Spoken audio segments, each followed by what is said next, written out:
Bonjour, nous sommes toujours en direct de la fête du miel de Montsartou et je suis en compagnie de Sophie Alain et de Gus Portman, apiculteur amateur.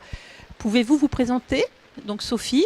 Oui, bonjour. J'habite Grasse depuis 3 ans et donc je suis intermittente du spectacle, violoniste, et je me suis lancée un peu dans l'apiculture grâce à mon ami Gus qui était aussi très intéressé. Oui, alors Gus, vous pouvez vous présenter également? Oui, bonjour. Donc moi je suis informaticien indépendant, donc j'ai un peu de temps à consacrer aux abeilles. C'est une vieille idée qui m'est venue de mon oncle qui m'a légué une ruche, malheureusement vide, mais rapidement j'ai eu un essaim et on a commencé ainsi à faire de l'apiculture. D'accord. Et quand avez-vous commencé donc à faire de l'apiculture? En quelle année? Alors nous avons eu notre premier essaim il y a exactement 2 ans puisque c'était à Pâques. On avait donc cette ruche dont j'ai hérité qui a été peuplée par un essaim et aujourd'hui de cet essaim sont nées 9 autres ruches. Donc on a 10 ruches aujourd'hui en tout qui se sont produites en 2 ans. Très bien. Et pour faire de l'apiculture, avez-vous suivi une formation tous les deux ou Gus Alors effectivement, avant de me lancer, d'avoir le premier essaim, j'ai suivi des cours au CIVAM. C'est une association ici qui se trouve à Saint-Laurent-du-Var, Oui.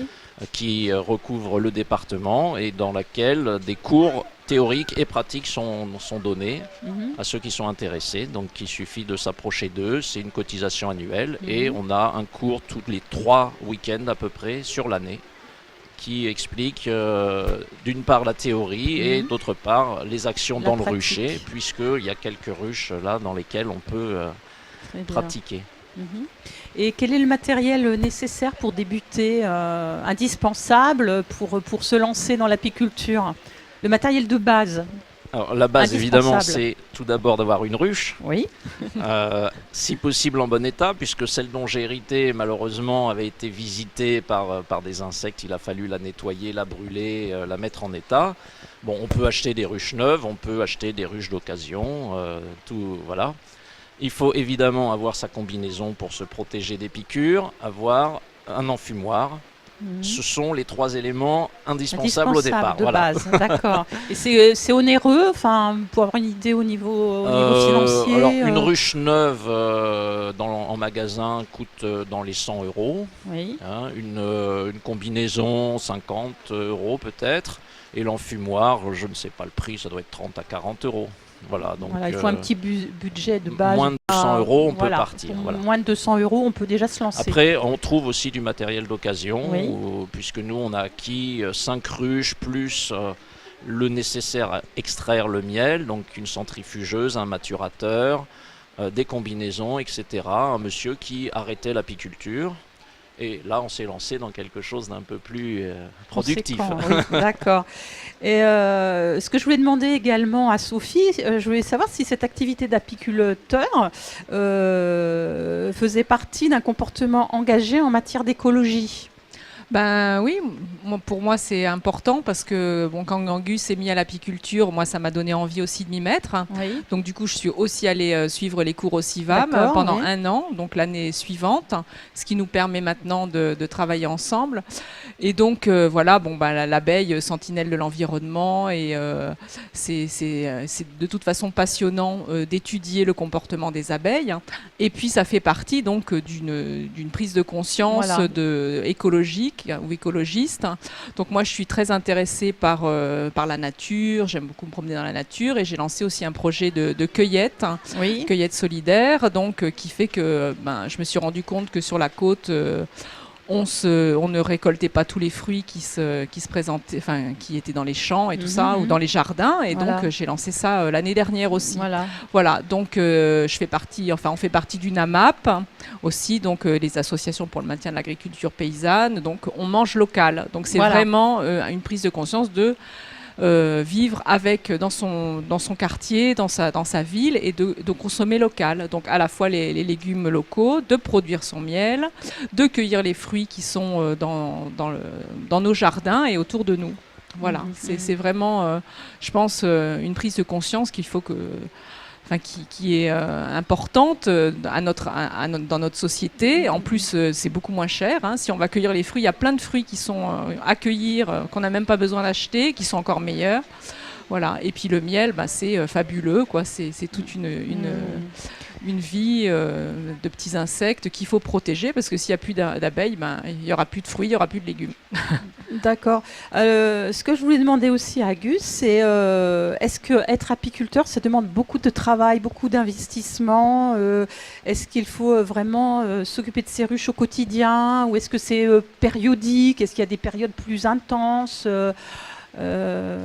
puisque vous avez quand même une activité professionnelle à côté, donc oui, comment il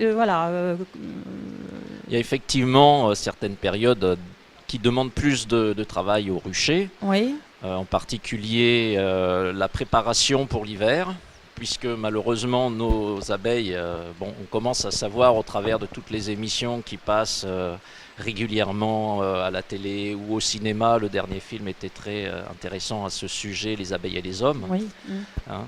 Les abeilles sont malades, donc il faut les soigner. La maladie dont elles souffrent le plus ici, c'est le varroa, c'est-à-dire un parasite qui s'attaque aux abeilles, comme le poux chez nous. Donc il faut traiter les abeilles contre ce varroa.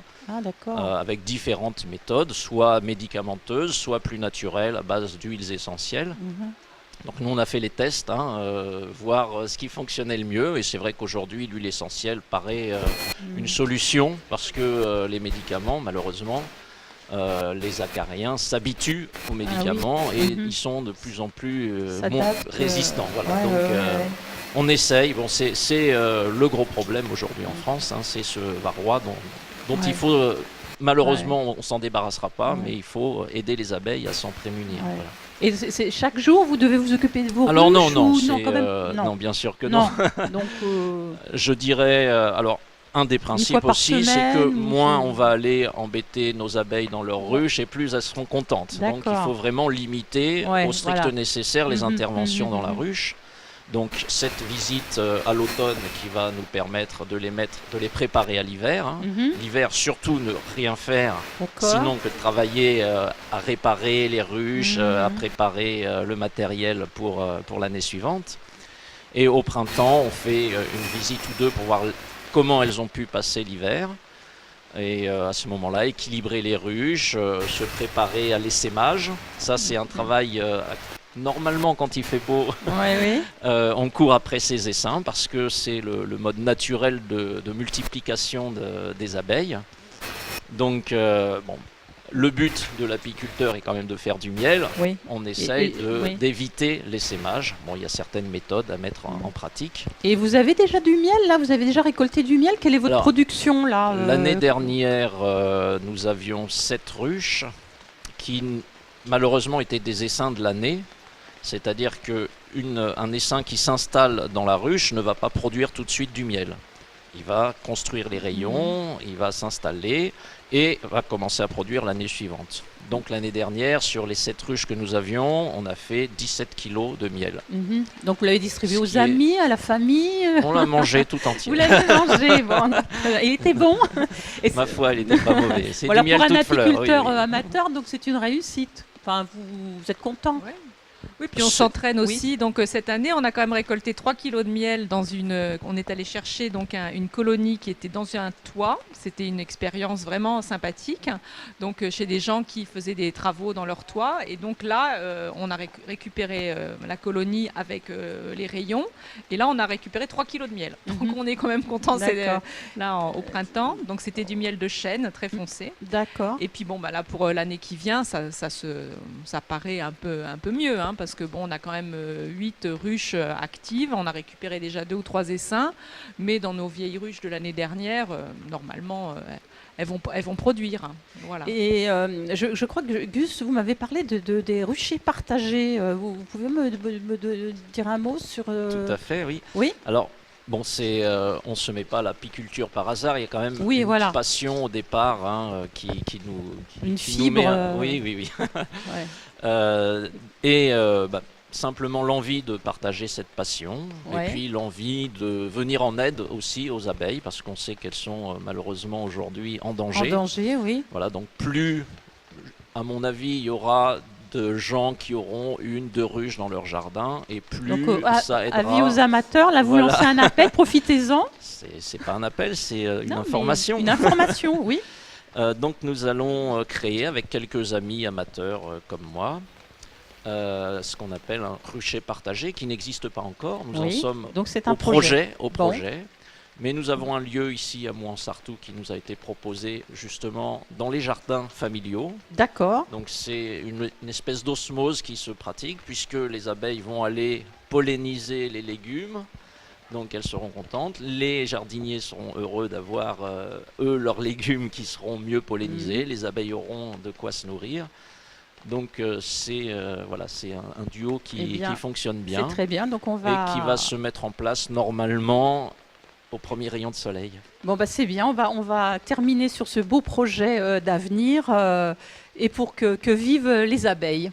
Merci beaucoup. Merci. Merci.